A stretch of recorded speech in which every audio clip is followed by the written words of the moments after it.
Hello বন্ধুরা, চলে এসেছি ছোট্ট একটি ভিডিও নিয়ে। দেখে নাও, এই ভিডিওটা ছিল গতকালকে, যেটা আমার তোমাদের সাথে শেয়ার করা হয়নি, তাই আজ শেয়ার করছি। গতকাল বুদ্ধ পূর্ণিমা ছিল, আর আমরা প্রত্যেক পূর্ণিমাতে নারায়ণ পুজো করি। তো দেখো, আমি স্নান টান করে ঠাকুর ঘরে চলে এসেছি, আর বাইরে প্রচুর বৃষ্টি দিচ্ছিল। আর দেখো কত ফুল এনে রাখা হয়েছে। আর কি জানো তো, বেশি বেশি ফুল দিয়ে কিন্তু পুজো দিতে আমার খুবই ভালো লাগে। আরেকটি কথা, গাছ থেকে কিন্তু ফুল পাড়তে আমার ভালো লাগে না, ফুল গাছেই ভালো লাগে, কিন্তু বেশি বেশি ফুল দিয়ে আবার পুজো দিতে ভালো লাগে। জানি না তোমাদের কীরকম। আর এই যে দেখতে পাচ্ছ পেঁপেটা, এইটা কিন্তু আমাদের গাছেরই পেঁপে। আর আমরা পূর্ণিমাতে কিন্তু নারায়ণকে চালের গুঁড়ো দিয়ে নৈবেদ্য দিই। তো আজকে চালের গুঁড়ো দিয়েই নৈবেদ্যটা দিয়েছি। আর দেখো, আমার পুজো দেওয়া কিন্তু শেষ হয়ে গেছে। খুব সুন্দর করে ফুল দিয়ে সাজিয়ে পুজোটা দিয়ে দিয়েছি। এখন পুজো কমপ্লিট হয়ে গেছে, এখন যাব আমি রান্নাঘরে। তো পূর্ণিমা দিন তোমরা কে কে নারায়ণ পুজো করো আমাকে জানিও কিন্তু।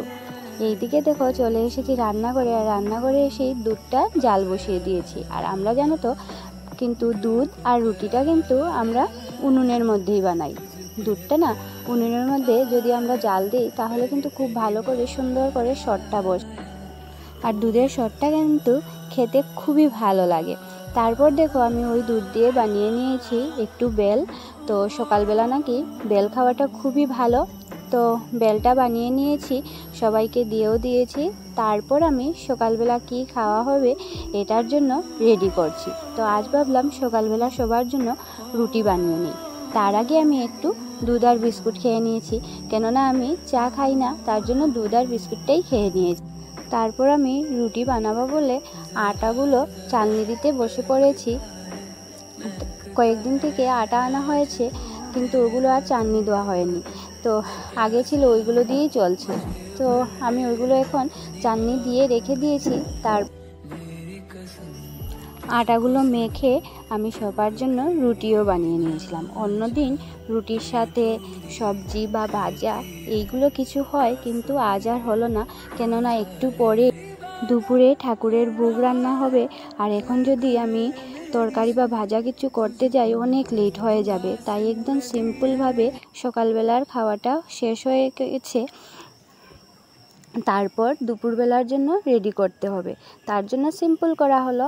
আর আমি দেখো রুটিটাও হয়ে গেছে এখন।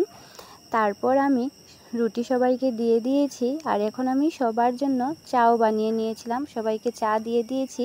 তারপর আমি আর এইদিকে দেখো, দুপুরবেলা আমার যা রান্না করেছে শাক, তারপর রান্না করেছে একটা কাঁচা কলা দিয়ে তরকারি, তারপর সব সবজি, একটা পাঁচমিশালি সবজি, তারপর রান্না করেছে ডাল, আর রান্না করেছিল ভাজা বড়া।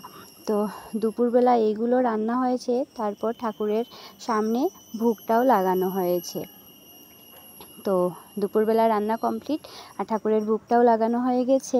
তো বন্ধুরা, আমার এই ভিডিওটা এখানেই শেষ করছি। তোমাদের আমার এই ভিডিওটা কীরকম লাগলো আমাকে জানিও। দেখা হবে তোমাদের সাথে অন্য আরেকটি ভিডিওতে। তোমরা সবাই ভালো থেকো, সুস্থ থেকো, আর ভালো লাগলে আমার এই ভিডিওটাতে তোমরা একটু লাইক কমেন্ট করে দিও, পারলে শেয়ার করে দিও। আর নিশ্চয়ই কিন্তু জানাবে আমার ভিডিওটা তোমাদের কীরকম লাগলো, আমাকে কিন্তু কমেন্ট বক্সে জানাবে। তো শেষ করছি এখানেই, বাই বাই, ভালো থেকো।